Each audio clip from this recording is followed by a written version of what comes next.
Comme tous les dimanches, on passe à notre rubrique consacrée aux initiatives. Notre invité a été dirigeant chez Microsoft. Avec Bill Gates, il a contribué à mettre sur pied l'université virtuelle africaine. Il est aujourd'hui notamment à la tête de Genesis Telecare, le premier opérateur privé de télémédecine au Cameroun. 60 000 patients depuis 2009. Jacques Bonjaou, merci d'avoir accepté notre invitation. Merci d'être avec nous. Merci à vous. La télémédecine s'adresse en premier lieu à des patients vivant dans des zones peu accessibles. Comment ça marche ? Le principe est très simple, c'est-à-dire que nous avons, il y a quelques années, pris conscience de l'importance de la technologie pour désenclaver les zones rurales, notamment en Afrique.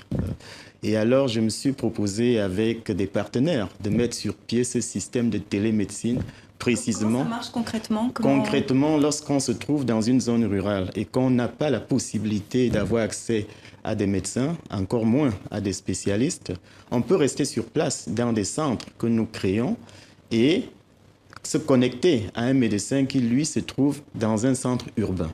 Et c'est le technicien de la santé qui vous permet d'avoir cette connexion.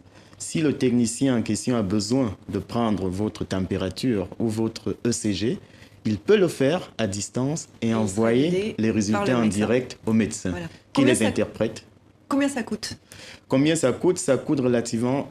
c'est un prix relativement faible, on va dire ça comme ça, parce que je me suis engagé dans cette démarche à partir d'un partenariat, notamment avec l'État camerounais en l'occurrence, dont le ministère de la Santé et le ministère de l'Économie. Il s'agit donc d'avoir quelques subventions, mais nous aussi, c'est-à-dire Genesis investit de l'argent et joue sur les économies d'échelle pour que les prix, les coûts soient faibles. Et combien ça coûte pour le patient, une consultation peut coûter 600 francs, c'est-à-dire à peu près 1 euro si vous voulez. Voilà, 600 francs CFA. Alors, on dit toujours, il y a toujours une méfiance. Soigner par Internet, est-ce que ça n'est pas un risque ? Est-ce que ça n'est pas dangereux ? Ce n'est pas un risque, ce n'est pas dangereux. Je dois d'abord dire que le système ne vise pas à se substituer au système, j'allais dire, de santé conventionnel. Il vise simplement à le compléter. Donc, ce que nous faisons, les diagnostics, c'est d'abord les diagnostics. Les diagnostics, pour nous, c'est primordial. Il faut d'abord faire un bon diagnostic avant de décider, le cas échéant, quelle est la pathologie concernée, quel est le soin adéquat qui permet de s'occuper du patient. Vous êtes présent là au Cameroun, bientôt d'autres pays ? Tout à fait, nous sommes présents au Cameroun. Nous avons eu la chance de passer des accords de partenariat avec quelques sociétés, dont le groupe Somdia qui est basé au Cameroun justement. Et nous entendons donc poursuivre sur cette lancée, nous installer au Gabon, en Côte d'Ivoire et bien d'autres pays africains.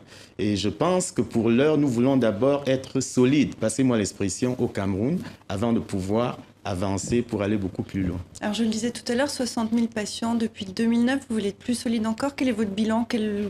Vous arrivez à quelle conclusion ? Je dirais que le bilan est relativement satisfaisant et je tiens d'ailleurs à rendre hommage à quelques-uns des partenaires, je ne vais pas les citer tous, qui nous ont accompagnés. J'ai cité le ministère de l'Économie, dont le ministre Motazé.